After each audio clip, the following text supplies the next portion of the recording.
Hey guys, it's me, Heather. I've gotten a lot of messages in the last 5 months since I made my last video, simply asking how are you doing, and I wish I could, answer back to each individual person, and I do try to, but what I'm going through itself prevents me from corresponding, in higher volume, and also making more videos and keeping you guys posted on what I'm going through, and also trying to maximize that small window of vibrancy and functionality that I get as I continue to taper. And I put a lot of that energy into the people that I coach, and then also my own recovery, exercise and my diet and my protocols, and it takes a lot of work. And it doesn't leave much of me left for this. I often regret that I don't make more videos, and I have a book full of all my video ideas. I have many ideas that I plan to flesh out, and information that I plan to deliver to people to help people navigate through this abyss. This is going to be another totally raw video for me, because I'm on my knees right now, and I don't want to make a video on this condition. I look like absolute shit. I know how I look. I know how bad I'm doing. I know that I haven't slept in almost 3 months.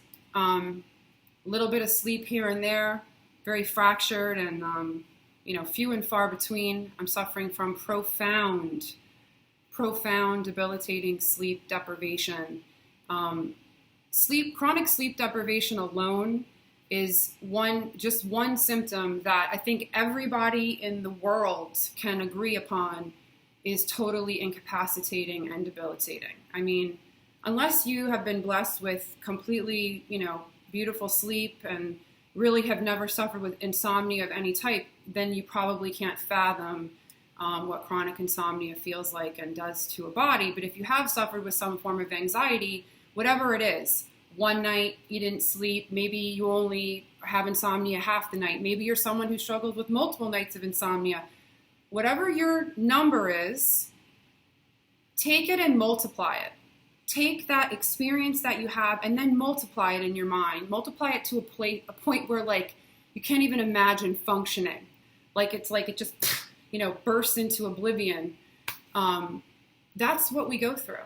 That's what I'm going through. Some of us way worse than others.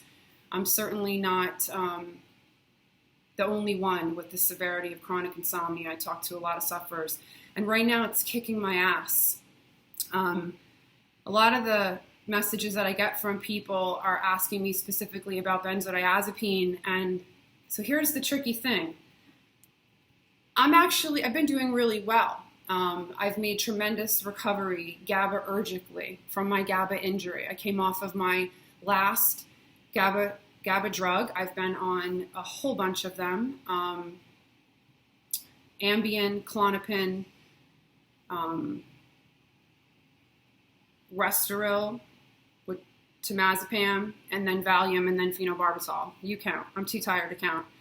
And that injury is healing. The hallmark signs of BWS, benzo withdrawal syndrome, and the GABAergic brain injury spectrum, a lot of those symptoms have healed. I have rigorous workouts on the yoga mat.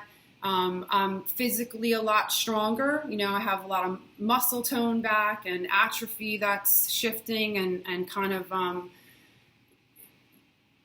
reinvigorating itself, as cells are healing. I think there's been mitochondrial healing. I continue to keep Lyme at bay. It doesn't look like it right now, but, it's funny too. It's painfully funny. If you follow me on Facebook as well, there was a post that I did the day before my birthday. I made it to the beach. I was totally exhausted, and it was the trip. I haven't recovered from the trip, to be honest. This is a part of the product of what that trip took for me. But the night before I took these, happy, sunny pictures on the beach, I got some sleep that night. I think I was holding on my taper. And then that night after I took those pictures, I didn't sleep at all. The following day was my birthday, and I was exhausted and I was miserable, and like, you know, but I choose purposefully. I choose to celebrate the victories. I choose to celebrate the higher end of the baseline. I'm not very comfortable drawing attention to this, you know, this lower end of my spectrum. This is where raw vulnerability lies. It's where shame lies. It's where ego and vanity and self, the struggle with self. It's all right here. I've lost so much from this journey, you know, and I think the last kind of sin in me, if you will, that God is working on in me is my vanity and my ego. It's very, very difficult, you know, and to share myself like this. And I also, I don't want to, you know, like uninspire people. I don't want people to check into my channel and be like, gosh, she looks like shit. She's still in it. These drugs are impossible to get off. It's not that. It's not that at all. Mind you, I've tapered 3 GABA drugs, and I'm on my 2nd tricyclic. And polypharmacy is in another spectrum. It's another galaxy of pharma injury. Whether you're abruptly discontinued off multiple pharmaceuticals at once, I have too many friends that are suffering that fate, or you're tapering them. And I'd say we are the smaller group. It's a hell like no other. I mean, it is Lord of the Rings. It is like beast after, you know, fiery rocks falling on your head. And it's every type of haunting challenge, all these different, you know, nemesises. Each drug is different. Each drug has its own personality. It has its own mechanism of actions. And each drug is different in reverse. You know, picture these drugs like they're different cars. They're different designs. They have different engineering. They do different things. And then picture them in reverse. And that's what's not being studied. We're not studying the drugs in reverse. We're only studying them going forward, and that makes 0 sense because they create long-lasting to permanent changes in the brain. And then when you remove them, it's like pulling the software out of a computer. So our bodies is the hardware, and the neurology inside, all the different neurotransmitters are the software. Those are the paints on the canvas. They make everything happen behind the scenes. Who knew? I didn't learn about the brain very much in school. I don't really have any recollection of learning about brain hemispheres and their contribution to personality and the overall health of your body. I don't really remember that. And I think that as a country, as a culture, we are lacking in basic understanding of brain health across the board. We could jump in on any hot topic right now in the news, and it's going to be related to brain health in some way. And we're not all of us, but most of us are flying blind. I'm no longer flying blind. That is the only pro of this shit situation that I'm in, that I'm no longer asleep to this. I'd rather be asleep, truly. I'd rather have never fallen into this truth. It is the most uncomfortable, traumatic truth you could ever ask for as a human, truly. I mean, this is crazy what's happening. You know, the truth is that people in my condition and in my financial bracket, I'm completely on my own out here. I am my doctor, my pharmacist, you know, I'm doing it all. I'm figuring this all out on my own with stacks of research. So I'm going to start with this. I'm going to jump around because I'm so exhausted and jacked up right now on certain things to even help me function to make this video, because I felt called that today was the day to do it. But I'm going to start with this. So this is 100, can you see that? 166 pages printed out from the pharmacy. It's from CVS. It's the Clinical Pharmacology Database. All you have to do is ask your pharmacist for one of these little beauties, right? 166 pages on the drug that is torturing me alive right now. This is my Goliath. This is my nemesis. This drug is far more dangerous for me than a benzo or any other drug. It's so contraindicated for me genetically. Once you look at my genetics, it is literally a booby trap to have put this into my system. And only because I was in acute benzodiazepine discontinuation syndrome hell and not sleeping, me and the insomnia gets me into trouble, that insomnia. Only because of that did Elavil come in at a low dose, said my Lyme doctor. And I begged him, please don't put me on something I'm going to have to taper. Please, please, please. And I asked for Vistaril. I asked for a drug that acts, a very selective drug, and it acts on just histamine receptors. H1 blocker, okay? Just histamine. It's like a very strong Benadryl. That's what I asked for. I did a little bit of research on Benzo Buddies.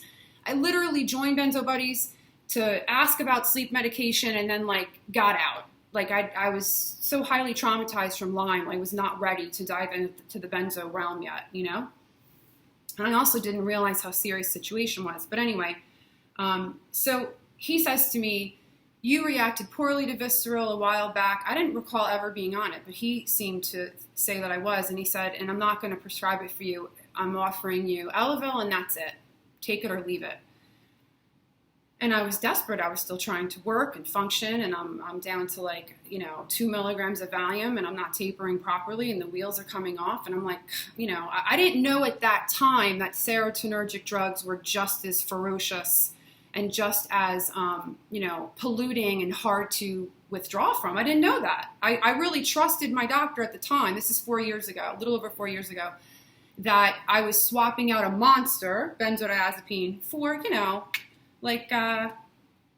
don't know, not even a monster, a nuisance, a monster for a nuisance, I thought maybe it might take me a couple weeks or something. Who knew that this was, my great opus of survivorship. I mean, this drug is disgusting for everyone, and especially for me. And what's crazy is that my doctor had run a genetic test that proved that this drug was incompatible, but he didn't go over it with me. Why?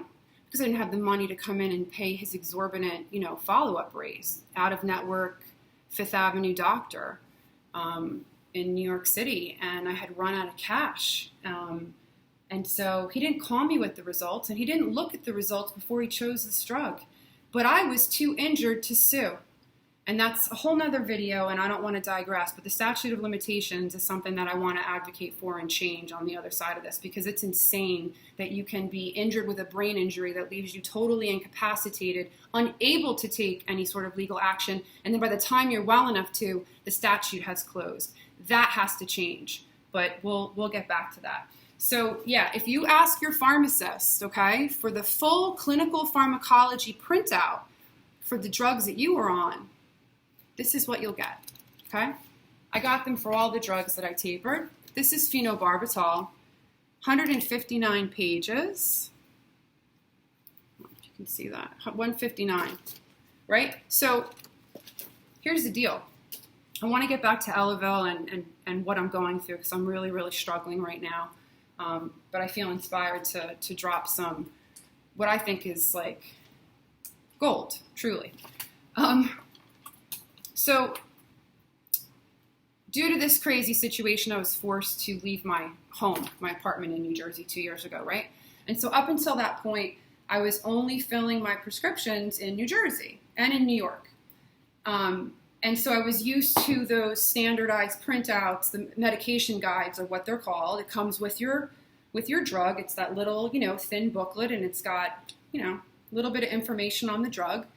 We think it's a lot, whoa, who reads it all even, right? That's nothing. That's the freaking Cliff Notes. So then I moved to North Carolina 2 years ago. Crazy, crazy culture shock. And I was living in this small town in the middle of nowhere. And the pharmacy in town, Moose Pharmacy, you can't make this shit up, they were filling my phenobarbital prescription, and the printout that came with the drug was crazy looking. It was one page, really faint. The ink wasn't even dark on it. They were printing it out on their printer. And the information on it was so lean, so dangerously lean. It didn't even mention that it was a drug that caused dependency. It couldn't be abruptly discontinued. I mean, it's crazy, crazy dangerous. And that got me thinking, like, is there no standardization for these medication guides? So I switched pharmacies. Moose wasn't doing it for me, and I switched to CVS, back to kind of what I knew. And I was chatting with the CVS pharmacist, and I asked her just that. I said, is there standardization for medication guides? And she said, no. What? I couldn't believe it. Who's deciding what information goes on the medication guides?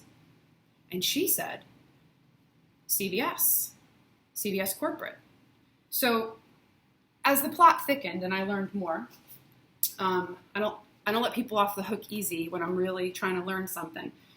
There's one of these full databases on every drug exists, and CVS and the other pharmacies in the country and in the world pull from these, holistic, comprehensive databases. They choose what they're going to include on their pharmacy medication guide. They have some parameters. They have some things they have to, some points they have to hit. But as far as side effects, adverse effects, maybe what organs they're disrupting, what nutrients they're depleting, drug interaction warnings, there's so many.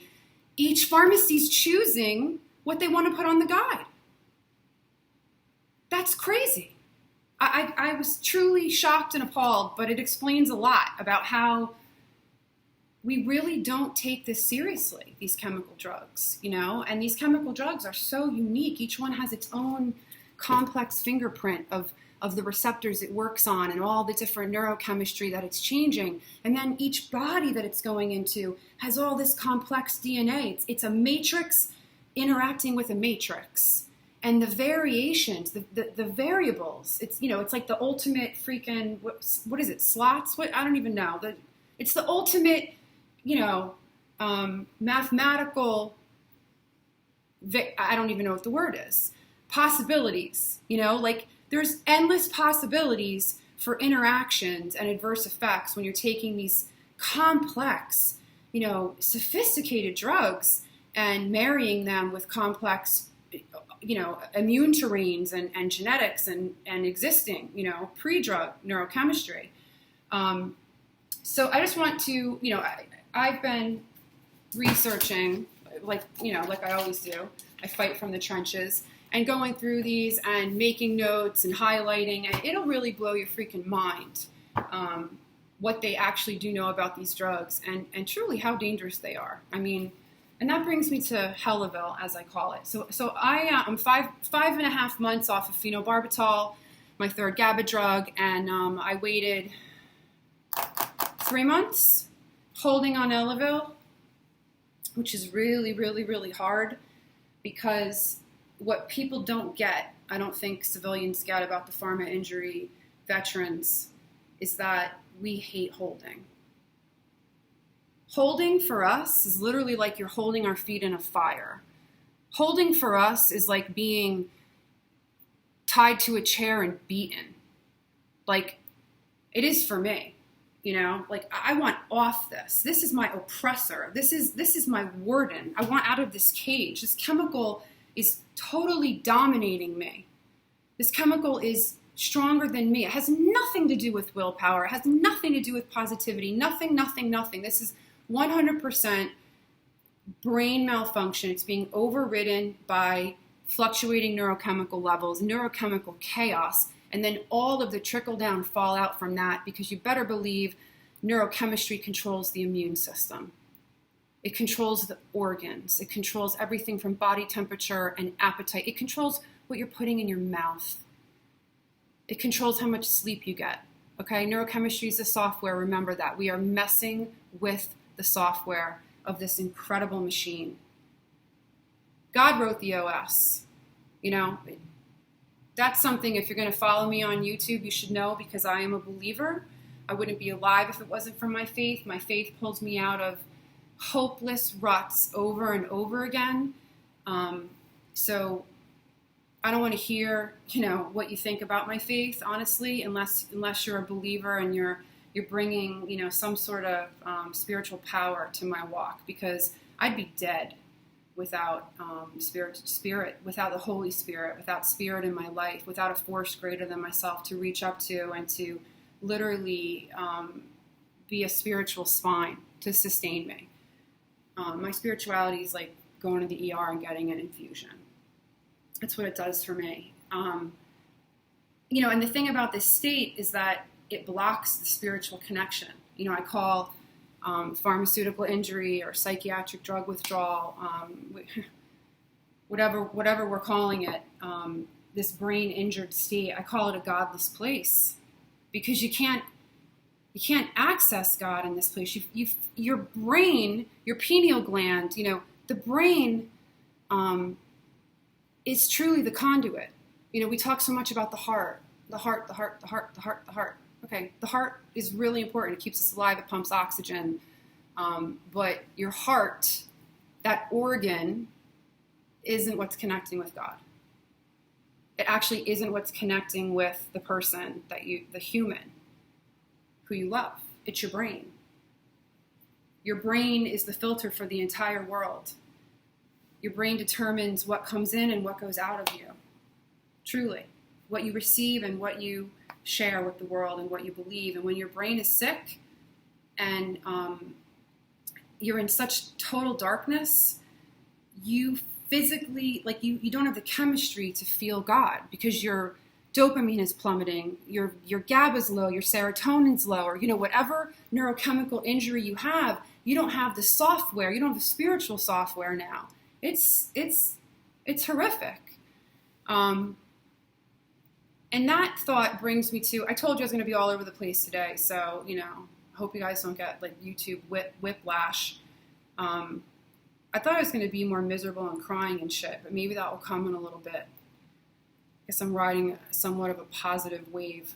I've been getting into debates with people on Facebook about cannabis, and I'm really exhausted of it already. I'll do the work. We have to educate, and it's going to be on my website and my blog. I'm going to be talking about it personally and with the people that I coach, what I found, but for right now, just a quick little blurb. If you don't have experience with cannabis, but you have a judgment, shh. Only talk from experience, truly, at this point. Because otherwise you're really just making presumptions, and you're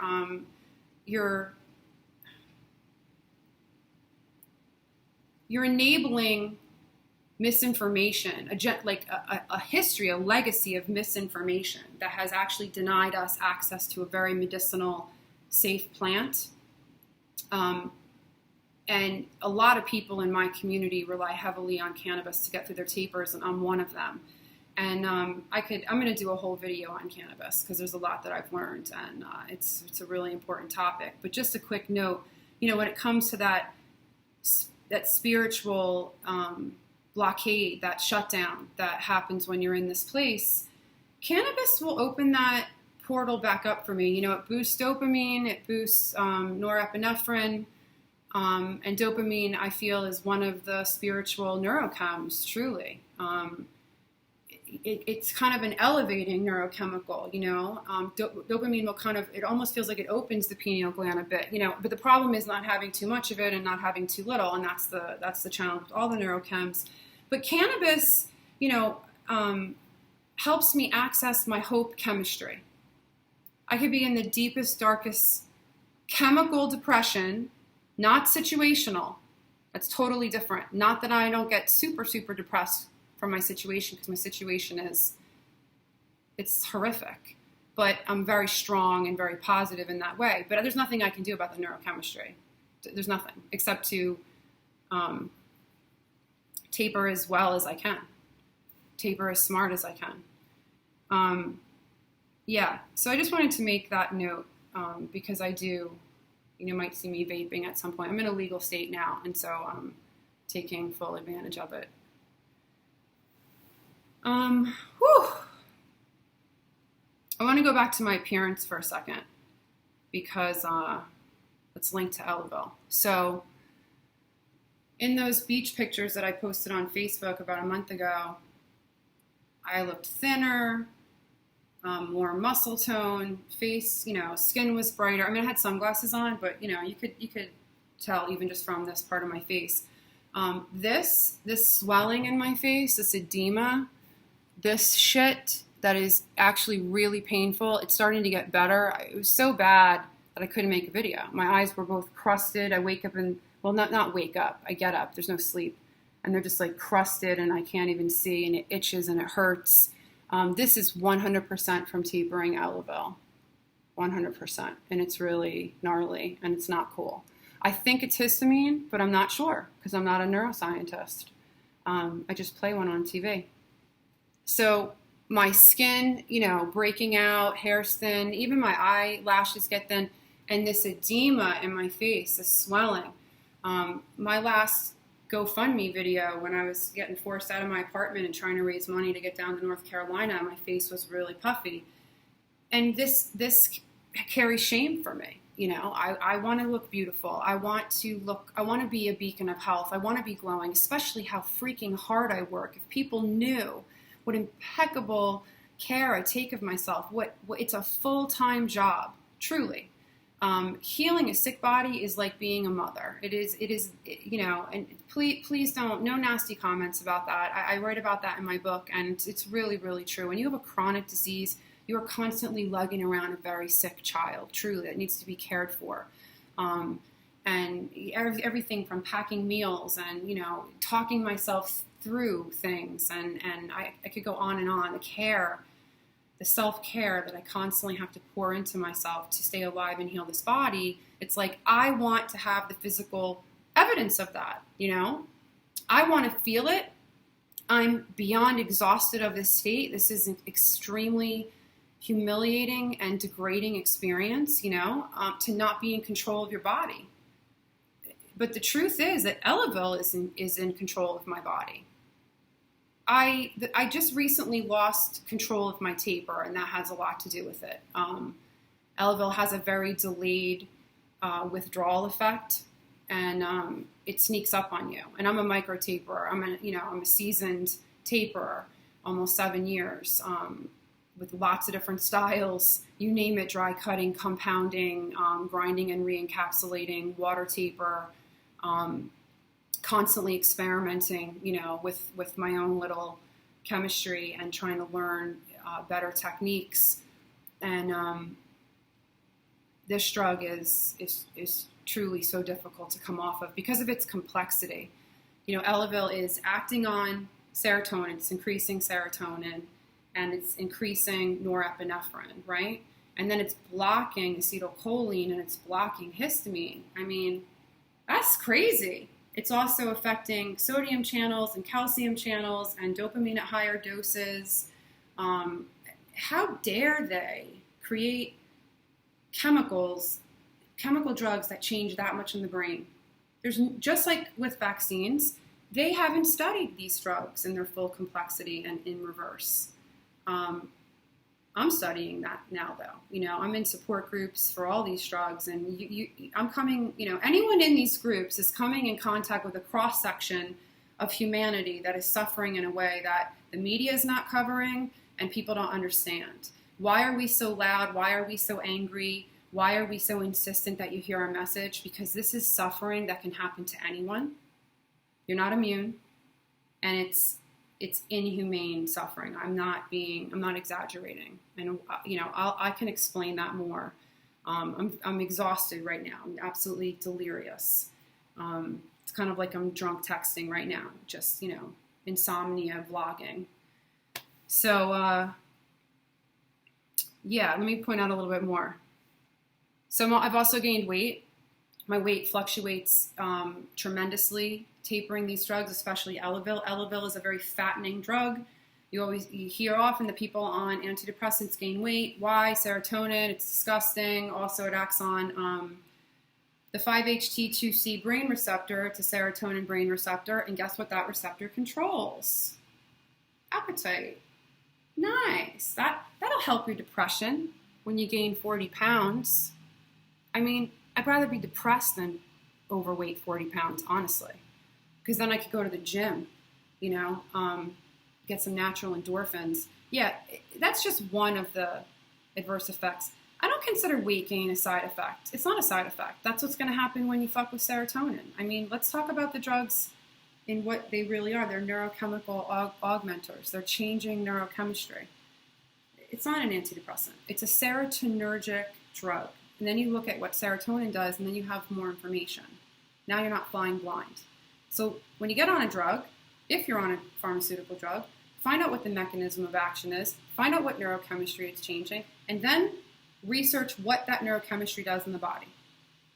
That will give you a better understanding of the drug. And that's what I think every prescriber should know. Because Elavil, it's killing me right now, truly. You know, if any drug would get me after all this survival, it would be this drug. It's a real rock and a hard place. You can see that my eyes are dull too, you know, from lack of sleep, and there's dehydration. And then also, you might notice the asymmetry. It's getting better. You can see it. My mouth goes down. My face is asymmetrical from these drugs. It's freaking wild. I've had like some Bell's palsy. You know, it's like it's nerve damage. You know, we're not kidding when we say these are brain injuries. Our faces are like, you know, melting. Hello. It's also not trying to, you know, jab the Vax choice bear, but you see that with Vax injury too. That the kids, you know, faces, they develop asymmetry, droopy eyes. Okay. So here I am bearing this, you know, being really sick right now. And the thing is that this is what I look like a lot. And my voice gets quiet because I'm in survival mode and I'm trying to get out of this place, right? And so then I have to hold, and I gotta like do hardcore things with my diet and supplements and things. And I'm constantly like digging myself out of holes, because one of the things that Elavil does is it's extremely endocrine disrupting. And so my periods have been horrific, brutal events since I've been on this drug. Been on this drug 4 years. 4 years too long. They're awful. Like, I'm in bed for a week. I'm in agony. I'm so freaking nauseous and depressed. It's insane. That's another video that I'm going to be doing too on women. It's going to really just be for women. And tapering, because we have a whole extra hurdle we have to get over every month. And most of my female people that, you know, that I work with, they have to hold during their periods, you know, for some number of days. And so it's taking women longer to get off these drugs, which, you know, increases the neurotoxicity exposure, because our periods are these, you know, endocrine hurdles. And see there, you can see the asymmetry. And these drugs are, you know, the neurochems are connected to hormones, right? Like norepinephrine, I believe, is a hormone as well. I'm learning about that one right now. So there's a whole, you know, hormones are the other software program, right? So we're messing with the neurochems, and then we're also messing with hormones, right? I mean, we have pharmaceutical hormone drugs that we're doing, but the neurochemical drugs also affect the hormone levels. And so, you know, as a woman, I've really been, I've been brutalized, quite honestly. I mean, I've been beaten from the inside out. And so Elavil is affecting my periods, you know, and that throws me off my horse. And I can be doing great and hitting the yoga mat, because I'm doing like a work study at a studio, and try and get on the mat as much as I can. And I can be like rocking that and on point with my diet, and the weight's coming back down, and I'm toning and I'm active. That's when my progesterone's highest, right? And then my progesterone drops right before I get my period. And on days 4 and 5 of my menstruation, that's the lowest. That's a progesterone trough. That's when the progesterone is the lowest. And I get extremely sick. Extreme. It's a mini CT, mini cold turkey every month. Why? Because progesterone is GABAergic. It's complex. They're not thinking about all this with these drugs. You know, so then progesterone becomes like your benzo. It's your most benzo hormone. And so when it you know, levels are raising, I sleep better when my progesterone, you know, is the highest, when it's peaking. I have more energy, my skin looks better. You know, progesterone is good for people and good for women. It's a sleep hormone. And then I get my period and it plummets. And to somebody who doesn't have a GABA injury, that's not going to be catastrophic. But I have a GABA injury. I have a GABAergic neurotransmitter injury. That's what this is. My GABA system is not functioning. And so that progesterone is like my GABA. and then I lose it, and it's hell for me. It's brutal. And then you have, you know, Elavil affecting me. Elavil and phenobarbital was affecting my hormones. So I spent a lot of time recovering and getting back up on the horse, and then trying to be as functional as I can for 2 weeks. Used to be 3 weeks I was functional, like more functional, and a week I was down. But that's flipped again, because once I started tapering this garbage, man, the wheels just started coming off. So that's where I'm at.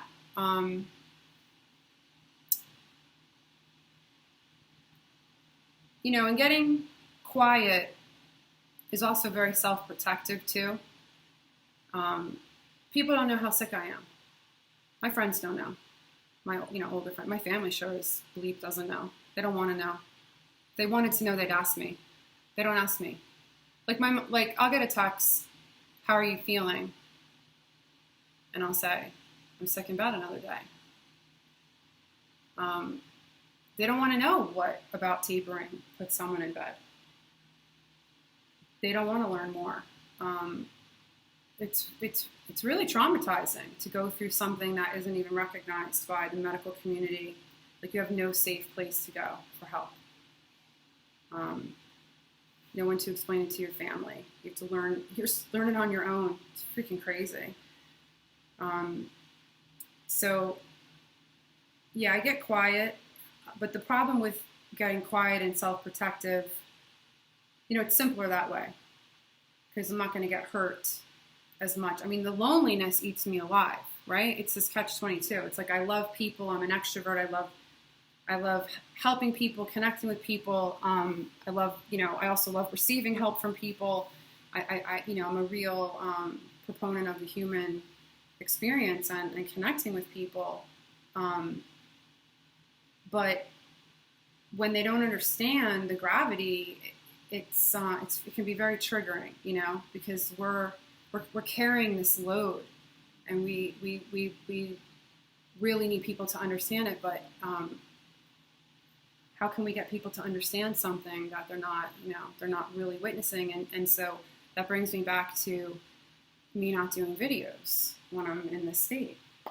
And this isn't even really showing you how bad it is. I mean, how bad it is me laying in my bed day after day after day after day, which is really where I should be right now, just another day, because I can't even move. Like, I'm literally cemented in the bed horizontal, so where I'm getting, like, my body's aching, you know, from not stretching, and completely just all I can do is power watch documentaries and shit. Like, I can't even think straight from sheer exhaustion. Total adrenal crash from these drugs. Elavil, absolutely. I mean, norepinephrine, come on. We're messing with too much with these drugs, man. So, but, you know, before I started recording, I was crying. I was listening to a very emotive song, and it got me going. I was crying this morning.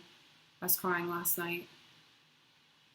But it's hard. It's hard to, you know, kind of like open those emotions when recording myself. You know, it's that's not showbiz, I guess. But it's very deep and extremely painful, and it's very serious. And the truth is that I could still die. That's the truth. I don't want to. I'm trying to be as strategic as I possibly can, but I'm in a real quagmire with this drug. I'm actually going to go to a doctor tomorrow. Ironically, she's a nurse practitioner who helped me with my medical cannabis license in Maryland. And she was the first practitioner in all these years to apologize to me for what's been done. She heard a little bit of the story, and she said, "I'm so sorry that this happened to you, you know, like in this medical system." Put a couple of stars next to her name. How hard is that? It healed me, just to hear those words, truly, you know? And so I'm going to go to her, and I might have to do something that is so against my belief system about taking other drugs, but I'm in a real quagmire with Elavil, and I might have to swap it out. I might have to add other, it's insane. I might have to add a histamine blocker and a beta blocker or something, because I don't know if I can get off this drug. It's too complex, and my heart is going crazy. I have inner akathisia. Inner aka has been a hallmark Elavil symptom. It's horrific. If you don't know what akathisia is, please look it up. Please learn about it. akathisia. There is a spectrum of akathisia too. Just like with autism, just like with seizures. And I have an inner aka. I do feel better when I'm moving my body, which is why the insomnia is so brutal, because being active hides the aka more. Marrying the external body to the inner sensation, it helps to neutralize that inner sensation. But when you're so freaking sick and exhausted and you can't even move your body and you're just stuck there with this inner vibrating, I mean, it's maddening and terrifying, truly. And there's very little that we can do for this. And right now I have to get my taper under control, but I really want to cold turkey this drug, like badly. This drug is so bad for me.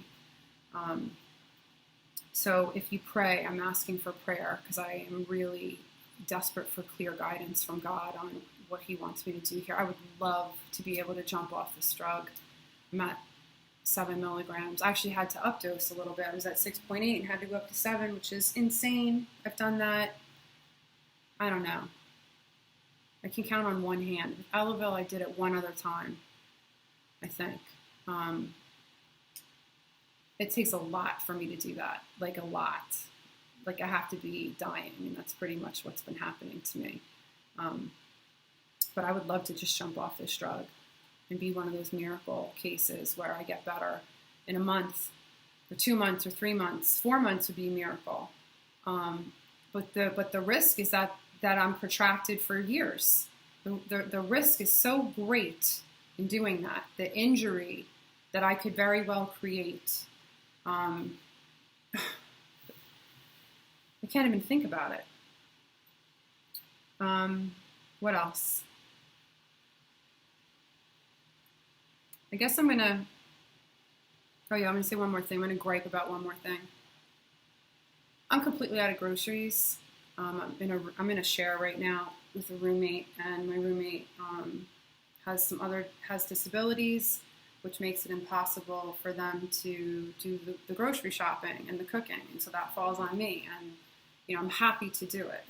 Those are like two of my superpowers. But I've been in bed now for almost 2 weeks straight. Really 3 weeks. I had like one day where I was able to get out and do something, although I was completely zombified all day and in excruciating pain. And we're out of groceries. We've been out of vegetables for almost like a week, which is insane for me. And I just ran out of fruit. I need food so badly, and I have to rally now and go grocery shopping, and I haven't slept in a gazillion hours, and I'm really, really weak, and I need, prayers all the time when I go on these survival missions. I think I'm going to just close this video out. Oh yeah, let me show you a little bit more research, like all these printouts that I get. Here's on my desk, like know the neurochemical. Research the neurochems, not just the drug. You learn a lot more. But if you'll bear with me, I just want to read. I discovered the book of Lamentations today. And it's like probably the most relatable book I've read so far. If you're not someone that loves Jesus, then you probably, give it a whirl. Take a listen. This is actually Old Testament, said to be written by Jeremiah. This is just a little excerpt, okay? He has broken my teeth with gravel. He has trampled me in the dust. I have been deprived of peace. I have forgotten what prosperity is. Whew. So I say, My splendor is gone, and all that I had hoped for from the Lord, all that I had hoped from the Lord. I remember my affliction and my wandering, the bitterness and the gall. I well remember them, and my soul is downcast within me. Yet this I call to mind, and therefore I have hope. Because of the Lord's great love, we are not consumed, for his compassions never fail. They are new every morning. Great is your faithfulness. I say to myself, the Lord is my portion, therefore I will wait for him. The Lord is good to those whose hope is in him, to the one who seeks him. It is good to wait quietly for the salvation of the Lord. It is good for a man to bear the yoke while he is young. I'm jumping a little bit. For no one is cast off by the Lord forever. Though he brings grief, he will show compassion. So great is his unfailing love, for he does not willingly bring affliction or grief to anyone. You know, there's a whole bunch of passages I could have read from here that jumped out at me today when I read this, but it's like, and I just want to close with this, it's like, how the heck do we conjure hope in such despair and agony? I mean, when I'm laying there at night, wide awake, and my body is shaking on the inside, and my heart is pounding out of my chest, and there's all this dysarrhythmia and weird thumps and thuds in my heart, and it feels like I'm going to have a heart attack, and my stomach is on fire. It's in agonizing pain, and there's this really sinister hunger symptom that happens with Elavil and with benzos and with other serotonin drugs, SSRIs. It's an insatiable hunger, and there's these blood sugar spikes and drops, and so you can have eaten a beautiful, filling meal, and then a few hours later, you're like ravenous, you know, and I was really being tortured by Elavil. I'd be ravenous right after I ate. Oh, sick. I'd have like a big, full belly full of everything, like really, satisfying, and I'd still feel ravenous because that brain receptor, that 5-HT2C brain receptor, that software is not working, right? Like it's blocked. So the brain's not feeling satiated. I mean, it's really sinister. And that's why one of the reasons why people are gaining weight on serotonin drugs. And so at night when I'm laying there and I'm in, pain, and my eye hurts and my mind is racing, I can't stop it. These are the symptoms. Like, how do I have hope when I don't even know what day.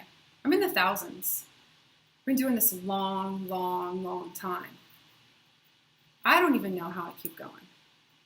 Not with the comprehensive list of everything that I've lost from these drugs. I mean, the heartache alone, grief is more painful than any of the physical symptoms that I'm dealing with. So, I mean, the least I could get is some sleep so I could put myself out of my grief-stricken misery. I don't get to escape it. I get to lie in it, stew in it, night after night after night.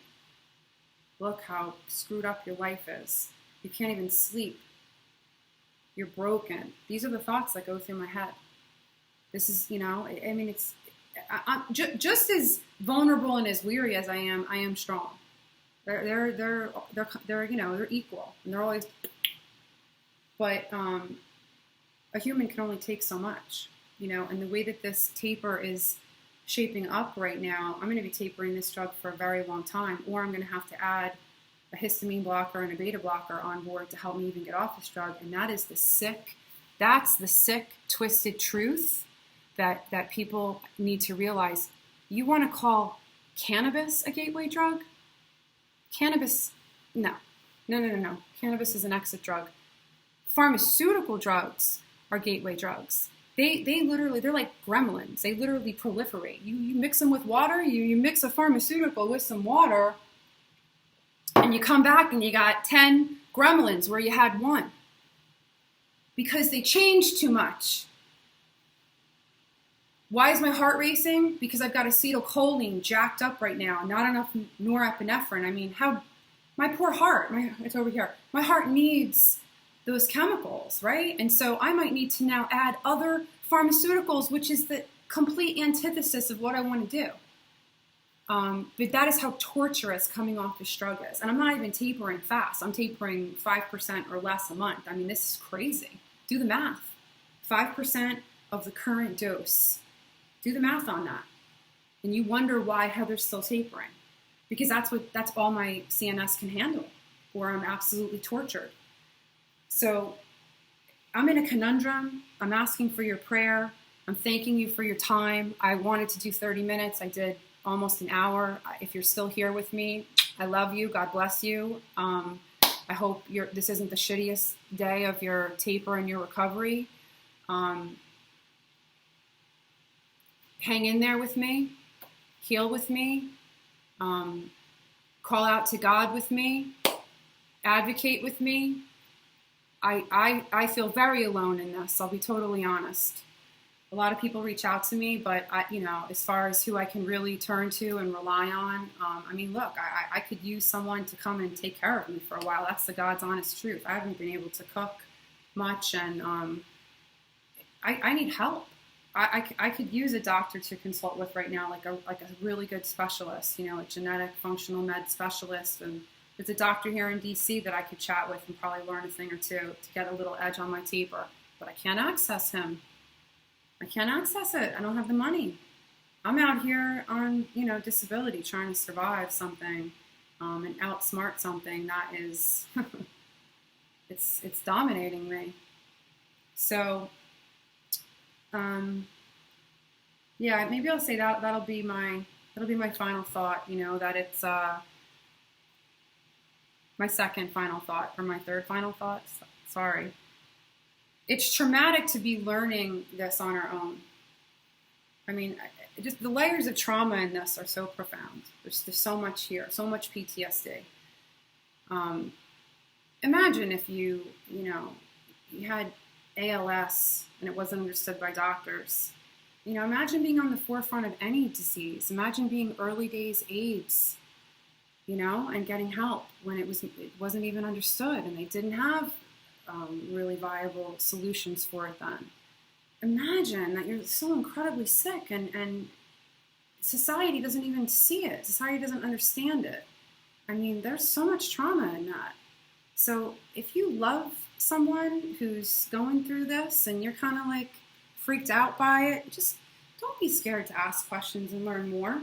There's nothing we could ask more from you guys, just support us. And it's the equivalent of supporting civil rights activists. You are supporting the downtrodden. You are supporting a minority. You are. But we need help. Doing this on your own is, it's almost impossible. It is impossible. You can't do this on your own. I've had to piece together support, and angels have come into my life. Really seems like God has sent sustaining people to help me get from A to B and just to give me bridges. But if, you want to help or you're intrigued in any way, ask questions and be really open to the answers. Just listen for a while. Just learn a little bit. And don't come back and challenge it with the status quo or, what you get off of television or, oh, well, but they've been around for decades. They can't be that bad. No, wrong. They have been this bad. The stories just haven't been getting pieced together, and practitioners aren't making the connections that what they're seeing in their offices are pharma adverse effects. It's not, the scope of this is far greater. We're only seeing the tip of the iceberg. I know the pharma injury iceberg is vast. And you may be on it in some way and don't even realize it. So be intrigued by the pharma injury movement. We are the future. We really, really are. People are gonna look back at us at this time when we were trying to get this message out, and it's going to be like, the way that we look at cigarettes now, or even worse. I could list a bunch of metaphors, but I'm too brain dead. So I love you guys, and until my next video, try and make them more. People say they watch me, and it helps them get through days. So thanks for hanging out with me for an hour. I love you. Don't give up. If I'm still here doing this, you're not allowed to give up. It's just that simple. Bye.